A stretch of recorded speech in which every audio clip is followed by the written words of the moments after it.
Have you ever just stopped and really thought about the fact that you are, not what you are, but simply that you are? That right now there is a private, first-person movie playing inside your head that is your life.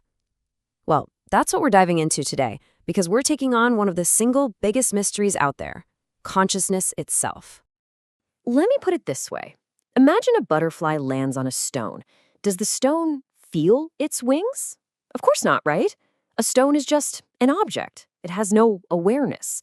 But here's the puzzle. If our universe is fundamentally made of physical stuff, atoms, particles, energy, then isn't everything just a more complicated version of that stone? So how does a universe full of unfeeling stones produce the feeling of being you? Okay, so here's our roadmap for this journey. First, we're going to define what the hard problem actually is. Then, we'll look at the dominant scientific view, physicalism, and see where it runs into trouble. After that, we'll ask if our most powerful tools like AI and neuroscience can help us out. And finally, we'll explore a totally different way to look at this whole mystery, drawing from our source material. All right, let's jump right into part one. What is this hard problem of consciousness?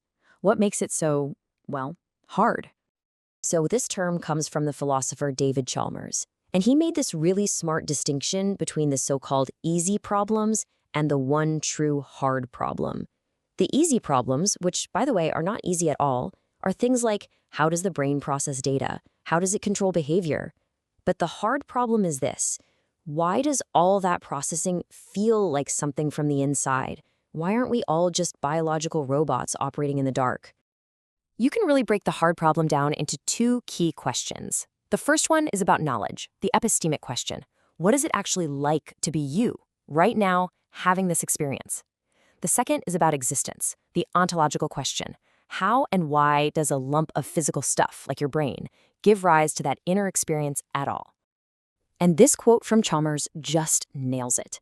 He says, for any conscious experience, there is something it is like to be in it. That simple phrase is everything. There's a what it's likeness to the taste of coffee, or the feeling of sadness, or the color blue, and that what it's likeness is the thing we just can't seem to explain. So if that's the problem, what's the leading proposed solution? Well, that brings us to section 2, physicalism. This is the view that everything that exists is physical, including your mind. The question is, can a purely physical theory ever account for that what it's likeness? To really feel the force of this problem, let's walk through a famous thought experiment called Mary's Room. So imagine a brilliant neuroscientist named Mary. She is the world's leading expert on the science of color. She knows every single physical fact there is to know about it, the physics of light waves, the biology of the retina, every neural pathway involved. But here's the twist. Mary has lived her entire life in a room that is completely black and white. She's learned everything she knows from black and white books and through a black and white monitor. She has all the third-person objective knowledge, but she has never, not once, had the subjective experience of color. Then one day, the door opens. Mary walks out and sees a red rose for the very first time. And here's the million-dollar question. Does she learn something new? If physicalism is true, if all facts are physical facts, then she shouldn't learn anything because she already knew them all. But our intuition screams that she learned something profound. She learns what it is like to see red. And if she learns something new, it means there are non-physical facts in the universe, facts about experience itself. Now, physicalists have tried to deal with this in a few ways. Let's run through the top 3. First, there's eliminative materialism, which claims that our feeling of having an experience is just an illusion. The problem? That's denying the very thing we're trying to explain. Then there's reductive materialism. This says that one day we'll find that an experience is nothing but a brain state.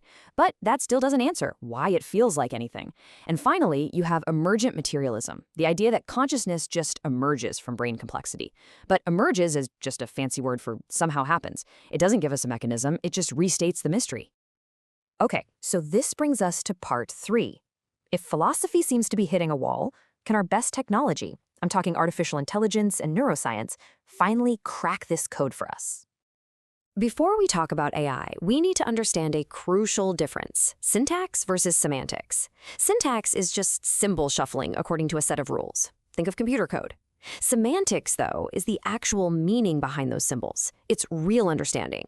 Now, computers are masters of syntax. The question is, do they have any semantics at all? This leads us to another famous argument, John Searle's Chinese room. Picture this. You're in a sealed room, and you don't speak a word of Chinese. Someone slips questions written in Chinese under the door, but you have a giant rulebook that tells you, in English, exactly which Chinese symbols to send back out. From the outside, your answers are perfect. It looks like you're fluent in Chinese. But do you understand a single word? Absolutely not. You're just manipulating symbols, syntax, with zero understanding, zero semantics. Searle's point is that this is all a computer ever does, no matter how sophisticated it gets.